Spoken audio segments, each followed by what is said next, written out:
lahan di Papua. Padahal secara lingkungan kerusakan hutan lindung itu akan berdampak pada misalnya pemanasan global yang ini. Nah itu kenapa gitu? Karena mereka perizinannya itu diperlonggar. Kemudian kebijakan tata ruangnya itu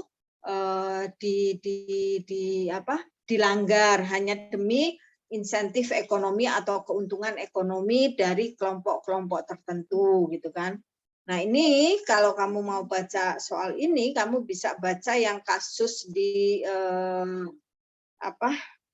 yang Papua itu gitu kan. Itu bisa kamu lihat. Nah ternyata di Papua itu kasusnya menarik karena apa? Kelonggaran privilege pada perusahaan-perusahaan untuk membuka lahan seenaknya itu karena di balik itu ada kelompok-kelompok atau jenderal-jenderal militer yang menguasai atau menjadi komisaris dari industri-industri pangan atau industri-industri pertanian baru atau tambang yang dibangun di lahan-lahan hutan lindung tersebut atau tanah adat.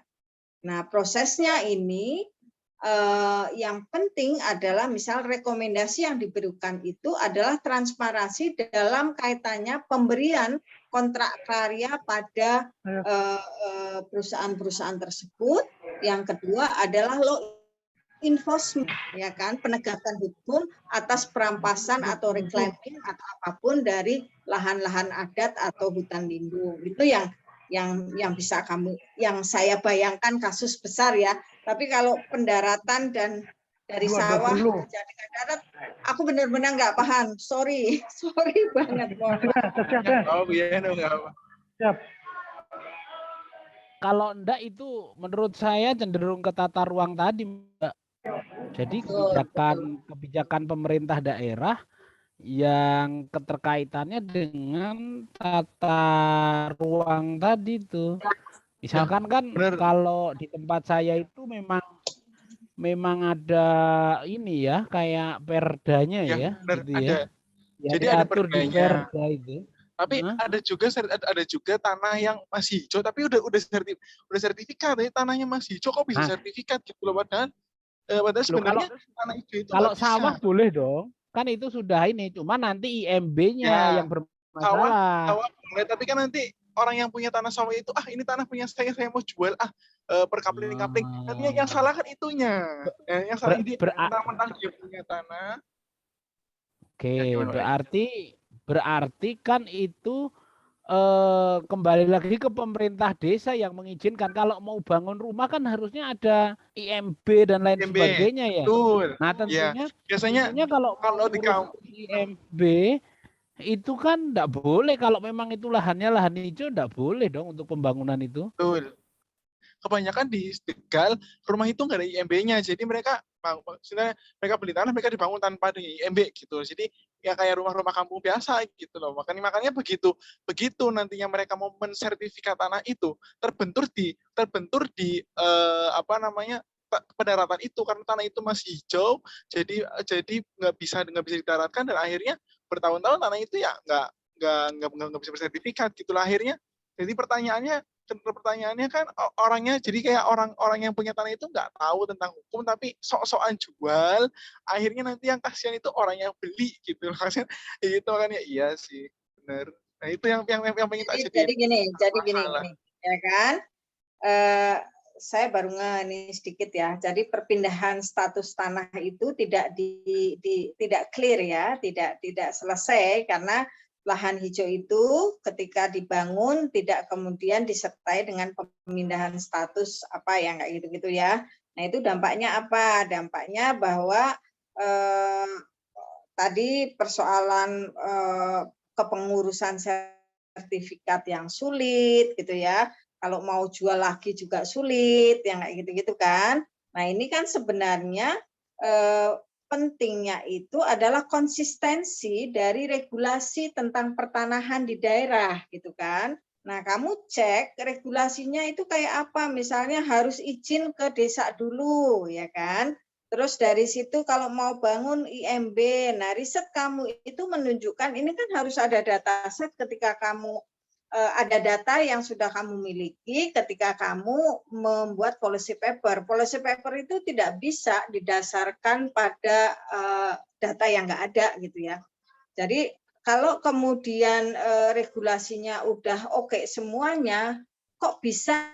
Nah, gap-nya itu karena apa? Oh, ternyata ini diberikan karena misalnya kepala desanya bisa disuap, badan pertanahannya bisa disuap, yang kayak gitu-gitu. Atau persoalan lain bahwa kepala desanya nggak paham, ya kan?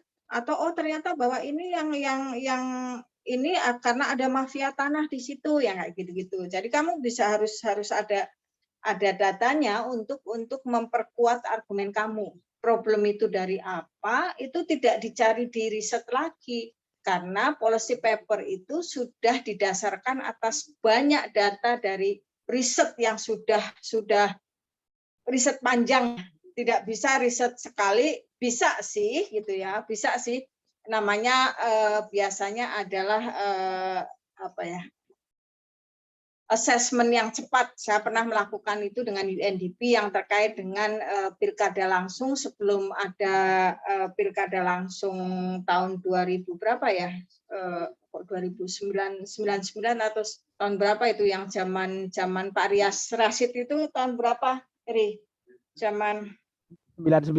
Nah, itu harus ada ya UNDP minta kesiapan masyarakat tentang pilkada langsung. Kita meneliti itu. Kita poinnya bahwa dengan otonomi daerah pilkada langsung dibutuhkan dan sebagainya gitu kan. Oleh karena itu ada desain pemerintah untuk melakukan itu, tapi kemudian data riset kita menyatakan bahwa ada yang siap, ada yang tidak. Yang siap kayak apa, yang tidak siap kayak apa. Nah, kemudian agar kemudian tahun 2 atau 3 tahun kemudian pilkada itu bisa dilakukan secara kondusif, apa saja yang harus rekomendasi apa saja yang harus diberikan gitu kan. Misalnya membangun infrastruktur untuk ini, kemudian membangun pendidikan politik kepada pendidikan politik atau pada pemilih yang kayak gitu-gitu.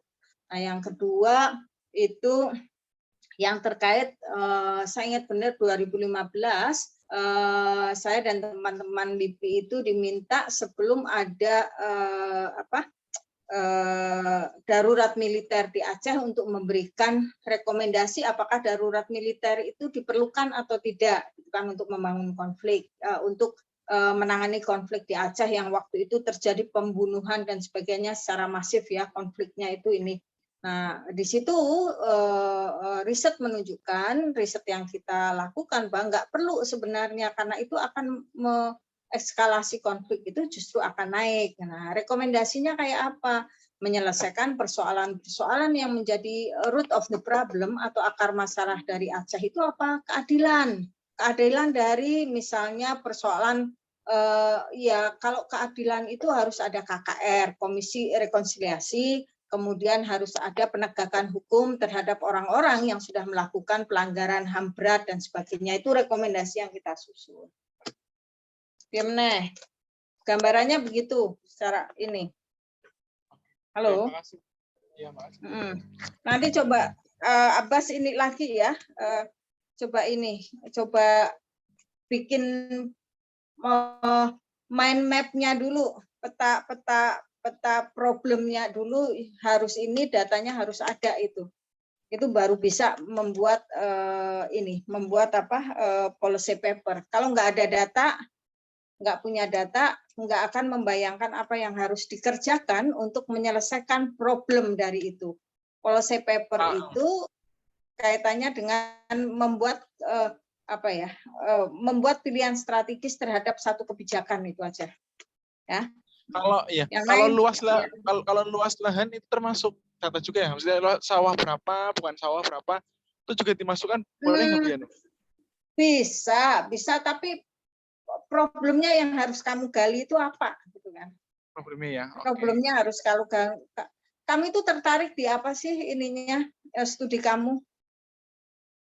Kayak apa ya, penyempitan lahan karena penyempitan lahan, terus juga karena perizinan kok apa ya, kayak kok gampang banget apa ya, tanah sawah dijual kaplingan, tapi nanti akhirnya itu akan berimbas ke pembeli yang beli tanah itu, jadi nggak bisa disertifikatkan karena masih lahan hijau itu. Kamu punya nggak misalnya data tentang lahan yang sudah dijual gitu ya, yang sudah menjadi perumahan dan sebagainya, tapi belum tersertifikat?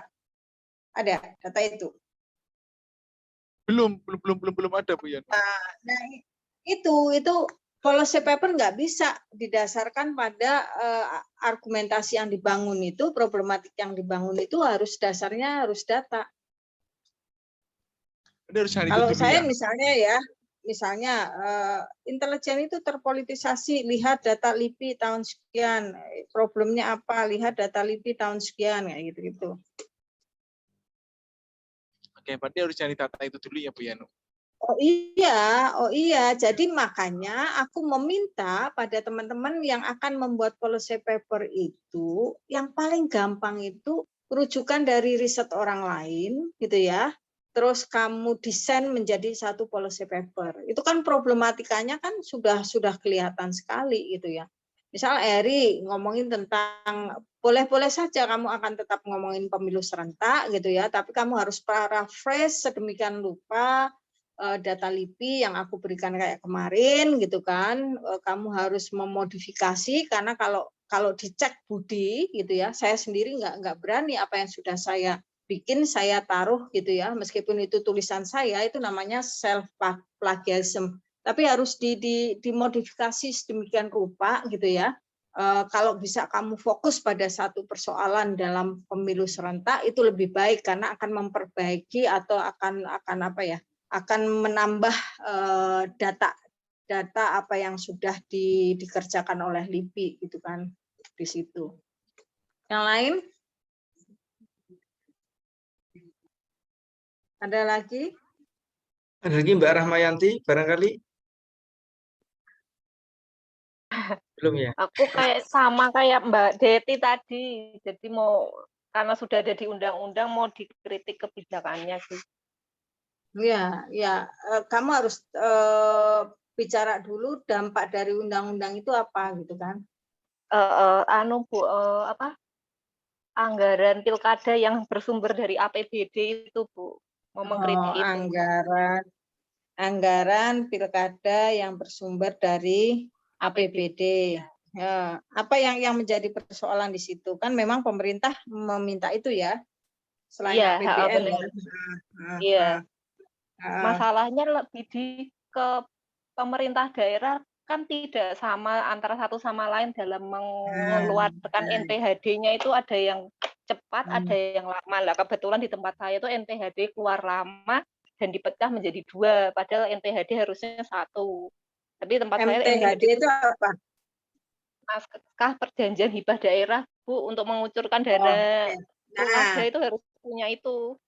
Ya, MTHD yang lambat itu pengaruh terhadap pemilu apa? Yuk, tahapan nggak jalan, Bu. Kita sudah mau tahapan. Itu yang harus kamu tulis dari problematika itu. Itu kan problem. MTHD lambat, tahapan lambat. Kalau tahapan lambat gitu kan, ya mengharapkan pemilu jurdil dan sebagainya, ya kan, efektif atau ini agak sulit gitu kan. Nah, untuk itu apa yang harus kamu lakukan gitu kan, agar mempercepat MTHD itu apa misalnya, apakah pemerintah pusat harus memberikan misalnya membuat peraturan yang menyatakan misalnya tidak boleh gitu ya, berapa hari atau berapa bulan dari keputusan untuk misalnya pemerintah sudah memutuskan bahwa kan mesti diumumkan ya, pemilu atau pilkada akan dilakukan tanggal sekian tahun sekian. Nah, berapa bulan dari itu atau berapa tahun menurut ini ya, pemahaman kamu ya, karena saya juga nggak terlalu ini dengan itu idealnya berapa gitu kan. Itu setelah diumumkan idealnya daerah menyiapkan itu berapa bulan dari itu. Nah, kalau kemudian daerah tidak ini, apa sanksinya gitu kan? Itu bisa diberikan kan? Iya Bu, benar Bu. Ya. Harus dimunculkan sanksi di situ. Nah, Karena selama ini itu memang kan tidak ada sanksi. berarti harus ada direktif, harus ada campur tangan negara atau pemerintah pusat untuk mengurangi, ya kan? Karena dampak itu mengurangi. Kalau kemudian untuk mempercepat, bukan mempercepat ya, untuk pengeluaran MTHD atau apalah itu tepat waktu sehingga tidak mengganggu ini, gitu kan? Nah, kemudian kalau sudah melakukan itu, kamu harus antisipasi lagi. Kira-kira apa lagi yang akan ini? Oke, pemerintah sudah membuat misalnya Menteri Keuangan, daerah harus mencairkan tanggal sekian gitu katakanlah. Tapi ada yang bandel. Nah, ada yang bandel itu sanksinya apa? Karena kan gubernur, bupati dan sebagainya tidak bisa diberhentikan ya karena pilihan rakyat. Nah, itu apa sanksinya gitu kan? Nah, kalau dalam kaitan semacam itu apakah bisa sanksi berupa pengurangan atau apa kayak gitu ya, insentif dari daerah gitu ya. Insentif daerah, insentif pusat terhadap daerah untuk dana-dana tertentu gitu ya. Itu bisa kamu desain begitu gitu kan. Jadi ini kombinasi pemerintah pusat yang harus direktif, punya arahan secara jelas. Yang kedua, sistem sanksi itu juga harus dibangun. Nah, sistem sanksi itu kamu nanti akan diletakkan di mana? Apakah melekat efektifnya pada undang-undang di pemilu atau PKPU gitu loh, atau Menteri Keuangan yang bikin. Nah, kamu dari situ bisa berargumentasi nih. Kalau Menteri Keuangan itu lebih kuat, atau kalau PKPU KPU lebih kuat, atau Menteri Dalam Negeri atau apa. Nah, pilihan-pilihan itu harus ada. Kamu membayangkan apa keuntungannya dengan memilih membuat desain aturannya, apakah itu undang-undang, apa perpu, apa-apa gitu kan. Itu loh. Bu, kalau saya tambahkan, kalau misalnya aku tambahkan ke dalam standar biaya antara APBD yang berbeda dengan APBN sehingga menyulitkan penyusunan anggaran di tingkat kabupaten kota, itu bisa kan Bu? Jadi dia kan berbeda sebenarnya. Bisa kan? Bisa kan, itu misalnya kan maknya beda ya. Ya, itu maknya beda. Jadi gimana ini? Nah, kalau maknya beda, nah bukan nggak apa-apa. Kalau kamu itu juga menjadi problem, kamu tulis di problematika. Nah, untuk memecahkan persoalan itu kamu lakukan dengan apa? Apakah kemudian ada penyesuaian ataukah yang lebih fleksibel ya? Karena kan saya dulu pernah jadi Pinpro. Kalau pindah makan nggak boleh kan, harus satu mata anggaran kan? Nah, apakah harus ada penyesuaian? Apakah dana itu diberikan secara block grant gitu loh? Ya kan? Kalau block grant kan bisa fleksibilitasnya itu tinggi gitu kan? Jadi sudah ada dana block grant untuk itu, ya kan? Tetap harus ada akuntabilitas, tetapi modelnya adalah block grant, sehingga itu fleksibilitasnya lebih tinggi, ya kan? Karena kalau kemudian ini kan revisi karo pindah mak nggak ini. Nah, kalau revisinya susah gitu kan juga menghambat juga kan tahapan gitu kan. Nah itu bisa demikian. Kalau yang soal kayak gitu sih biasanya jawabannya soal dana block grant lah untuk penyelenggaraan itu, tapi tetap akuntabilitasnya itu harus daerah harus merencanakan dana misalnya 1 miliar untuk pilkada sekian, itu untuk apa saja? Iya, harusnya gitu, kan Bu. Harus gitu, tetap harus ada itu, tetapi mungkin tidak dikunci di dalam SBU yang rejim teknokratik anggaran yang rumit dan kaku itu. Nah, kamu coba kamu berimajinasi lah semacam itu. Iya. Jadi kamu ngomong peta problemnya dulu. Kamu kalau bisa ambil data nasional, jangan data daerah kamu aja, sehingga kamu bisa membandingkan. Oh, kesulitannya itu tidak di daerah yang akan menjadi ini risetmu saja, tetapi ada kecenderungan gitu ya, bahwa tahapan dari misalnya 20 daerah yang melakukan pilkada itu, misalnya ternyata 15 itu mengalami keterlambatan tahapan itu gitu kan. Oh, berarti ini sistem anggarannya memang yang menghambat gitu kan. Nah, dari situ kamu baru membangun argumentasi apa yang bisa dilakukan untuk memperbaiki agar sistem anggaran itu lebih tepat waktu gitu ya. Kemudian agar misalnya fleksibilitas dalam operasional manajemen itu dipenuhi tanpa mengurangi akuntability atau proses pertanggungjawaban dan transparansi dari anggaran itu sendiri. Karena jangan sampai ngomong blok grant terus enggak diinikan juga gitu kan. Nah, kamu inilah deskripsikan semacam itu bisa. Paham ya? Wes ketok wis paham. Terus itu. Yuk pindah lain siapa? Iya Bu, terima kasih Bu. Siapa lagi? Sudah? Ya, siapa? Mbak Putri Asahara. Putri. Putri apa, Put? Mbak Putri kok Halo Putri. mikrofonnya enggak muncul. Kayaknya udah Mbak Putrinya udah tidur. Tadi Vero tadi sempat nanya. Vero. Halo Mbak Vero. Oh, udah off juga. Ini tanda apa namanya? Tanda gambar mikrofon yang di sebelah kamera tuh mati punya Mbak Vero sama Mbak Putri. Jadi nggak bisa. Jadi belum connect dia ya, belum connect ke audio. Nah, ini masuk. Nah, udah connect. Ya, ini Bu, saya mau sampaikan, kan tadi saya sudah nambahkan semua sesuai yang Ibu sampaikan. Tapi rekomendasi saya ini saya hanya menyampaikan 2, Ibu, lebih ke sampaikan tentang pentingnya vaksinasi itu melalui organisasi-organisasi perempuan. Kalau lebih khususnya itu ke ibu-ibu PKK begitu Ibu. Lalu selain ibu-ibu PKK itu ke ibu-ibu Bayangkara.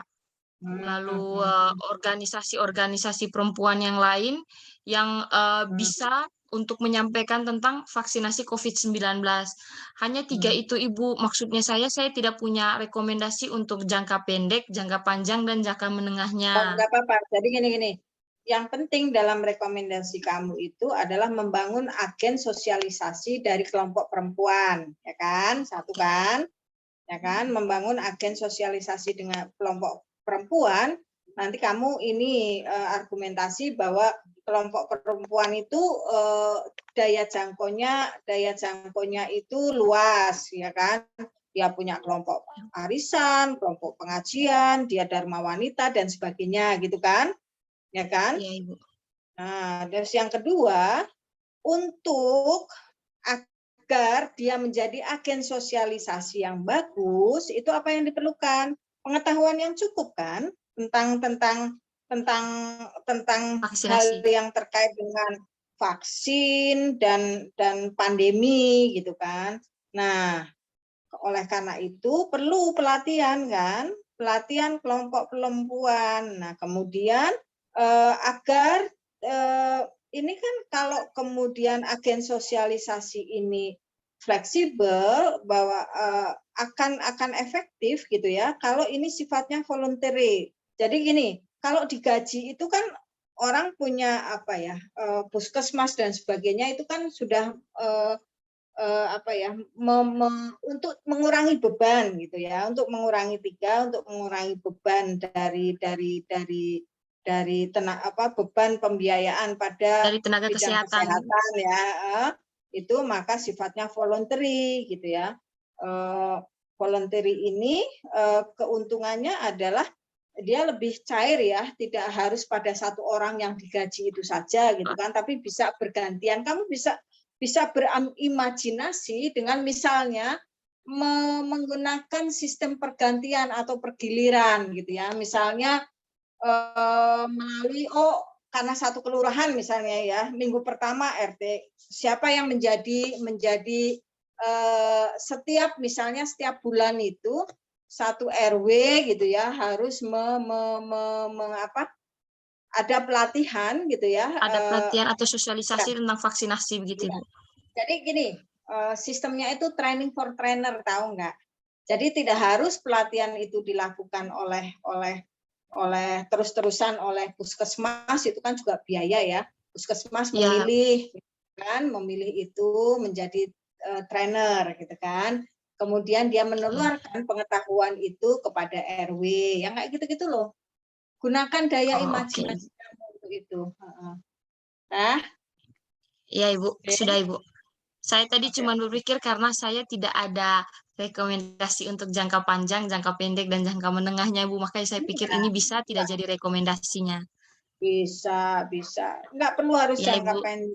Roadmap yang roadmap itu hanya tertentu. Kalau butuh roadmap ya butuh roadmap, kalau enggak ya enggak gitu kan.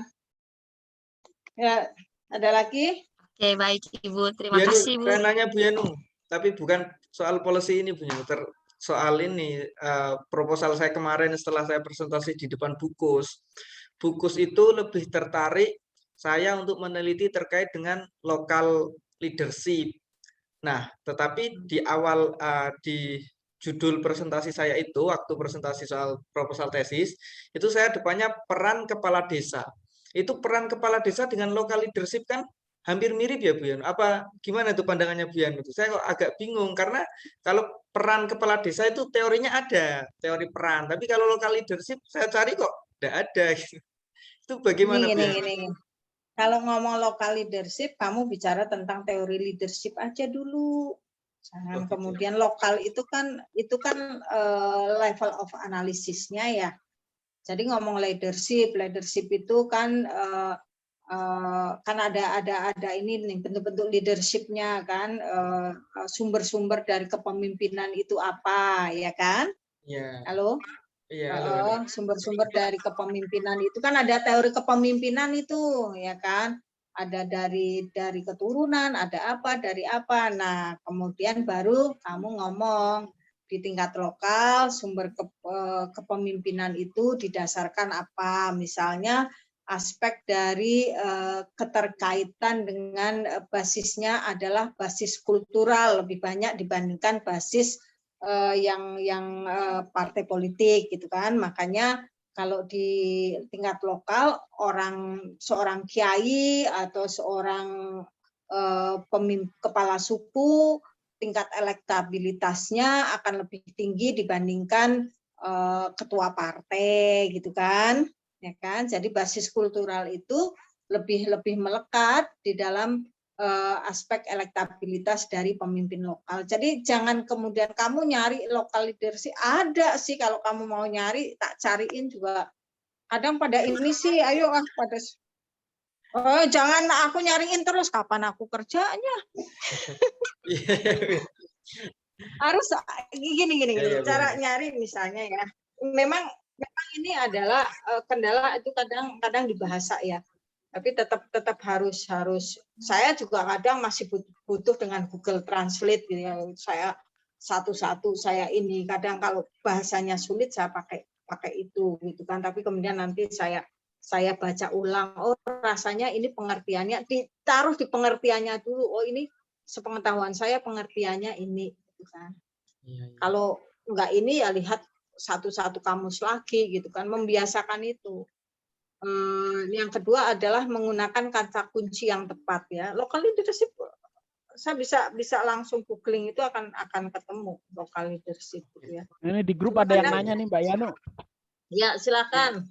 Di grup ada yang nanya itu Bu Yanu. Apakah policy paper terbatas hanya pada sisi negatif suatu kebijakan?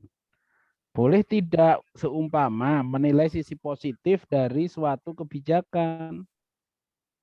Apa maksudnya ini? Iya, kalau sisi positif misalnya gitu ya, hutang luar negeri itu akan ini. Terus kamu akan menyodorkan apa? Perlu ditambahkan, ya nggak apa-apa aja gitu loh. Tapi kebiasaannya adalah policy paper itu untuk memecahkan problem dari satu kebijakan, memberikan solusi alternatif. Tak ini ya, ditulis atau enggak? Yang nulis apa itu? Siapa itu? Bagus. Kusuma Dewa. Nah, bagus, ada bisa dengar saya kan? Jadi Enggak dengar, policy dia paper. kayaknya enggak ada. Ayo ngomong. Ayo Mbak ngomong, udah tak rekam. Ya udah gitu. Jadi policy paper itu sebuah tawaran kebijakan untuk memperbaiki kebijakan lama gitu kan, atau mengurangi dari dampak kebijakan yang ada gitu kan. Kalau ngomong penguatan bisa, tapi jarang. Misalnya tentang ibu kota baru gitu ya, bahwa dari aspek ini dibutuhkan dari aspek yang pro itu ya, yang pro ibu kota baru bisa ngomongin itu, tapi tetap harus berargumentasi gitu kan. Jadi misalnya pemindahan ibu kota baru itu dibutuhkan. Pemerintah berencana memindahkan ini. Pemindahan itu dibutuhkan karena ini hasil pemerintah menganggap bahwa pemindahan ibu kota baru itu memiliki dampak positif ini. Terus dari hasil penelitian atau riset yang dilakukan bahwa apa yang dikemukakan pemerintah itu benar, nggak masalah. Oleh karena itu rekomendasi pemindahan ibu kota itu baik atau harus dilakukan dengan segera gitu kan, semacam itulah gitu loh. Tapi kan kamu tetap harus ngomong kenapa itu pemindahan baik, kan tetap harus ngomong problem yang tidak baiknya, karena ibu kota lama sudah ya kan. Ya. Tetap kan akan ngomong problematik ibu kota lama gitu kan. Oke. Nggak bisa ya. Halo. Iya terus. Ya lanjut. Ya dia akan ngomong tentang problematika ibu kota lama, nggak mungkin terus tiba-tiba bagus karena ABCD. Ya kenapa pindah gitu kan? Pertanyaannya kan kenapa pindah gitu kan? Itu. Memberikan tawaran strategi solusi bagi satu kebijakan itu loh. Atau bisa ngomong bahwa pemindahan ibu kota baru itu bagus, tapi dengan catatan itu bisa juga. Saya misalnya, ternyata pemilu serentak itu, pilkada langsung itu baik, rencana itu, gitu kan. Tapi, gitu kan, harus dibarengi dengan ABC. Itu. Iya. Jadi bagus, pilkadanya bagus, ya kan? Tapi ternyata masyarakat tidak siap, gitu kan? Nah, untuk mempersiapkan ini agar nilainya bagus, apa yang harus dilakukan, gitu loh? Tetap harus ada pilihan strategis.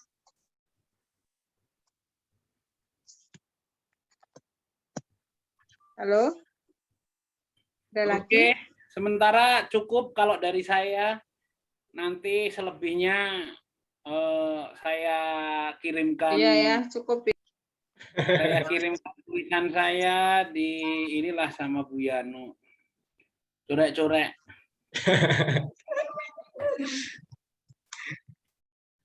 Jadi kita besok metodenya gimana, Mas Ketua Firman? Kemis kan kita hanya paparan itu. Apakah Firman. semua? Udah ada jawaban belum tuh dari Pak? Nggih. Maaf nggih Pak Eri sama Bu Yano dan teman-teman, soalnya aku belum tanyain ke Prof Budinya. Tadi pagi kan aku masih ngurus pindahan. Ini kan TK saya kan ada renovasi bangunan, jadi saya ngurus pindahan barang-barang dulu, belum tak tanyain sampai sekarang. Oke. Gitu. Intinya atau didorong begini aja. Saja. Intinya didorong aja. Ya, kita paparan. Iya, paparan aja dengan PPT aja, pointers dulu, sambil kemudian nanti draft, bukan ya, final reportnya itu.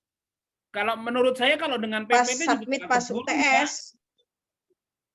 Mbak, kalau paparan dengan PPT juga nggak keburu waktunya. Karena kan kita 20 orang ya. Berapa orang sih kita? Iya. Kan tidak kalau menurutku tidak satu waktu, Pri. Tidak satu waktu. Aku rasa tidak ini. Nah, itu gini juga Firman, PR-nya juga menanyakan yang paparan untuk satu kali kuliah berapa orang kira-kira? Apa semuanya? Pertemuan kita tinggal satu loh, Mbak. Ini pertemuan kita ini minggu ini udah terakhir Bu Yanu, Pak Eri. Iya, makanya. Terus kita UTS submitnya kapan, Ri? 2 minggu lagi, Mbak. 2 minggu lagi baru submit. 2 minggu. Iya, karena jadwal. Oh ya udah. Jadwalnya udah jelas. Makanya apakah besok itu yang perlu ditanyakan, apakah kita hanya menyampaikan garis-garis besarnya bahwa dalam ini kita mau gini gitu kan, tanpa menunjukkan apapun misalkan, atau kalau pakai PPT saya rasa nggak keburu waktunya ya, apalagi nanti ada tanggapan gitu-gitu. Iya. Lantas terus saya bertanyanya itu besok hanya paparan. Kalau pastinya kalau paparan kan kayak pakai PPT Pak Eri. Atau gimana enaknya? Kalau dari Prof Budi disampaikan itu kan dia hanya kita menyampaikan draft rancangan gitu ya kalau nggak salah ya. Iya Pak Eri. Nah itu yang perlu diperjelas maksud saya Mas Firman. Apakah kita nanti pakai PPT seperti Bu Yanu bilang, atau kita hanya menyampaikan dari itu gitu kan, garis besarnya gitu loh. Satu pertama itu apakah seluruh siswa itu mahasiswa itu harus presentasi. Ya, kalau presentasi berarti ada 17. Nah, berapa kira-kira alokasi waktu untuk masing-masing. Jadi teman-teman bisa menyesuaikan itu gitu kan. Yang kedua, maka paparannya itu bisa oral gitu ya karena keterbatasan waktu, atau harus pakai PPT. Karena kalau PPT itu kan butuh share screen, butuh technicality yang juga kadang makan waktu gitu loh. Yang kedua, yaitu yang pertama itu kalau seluruhnya atau random gitu aja. Ya, kalau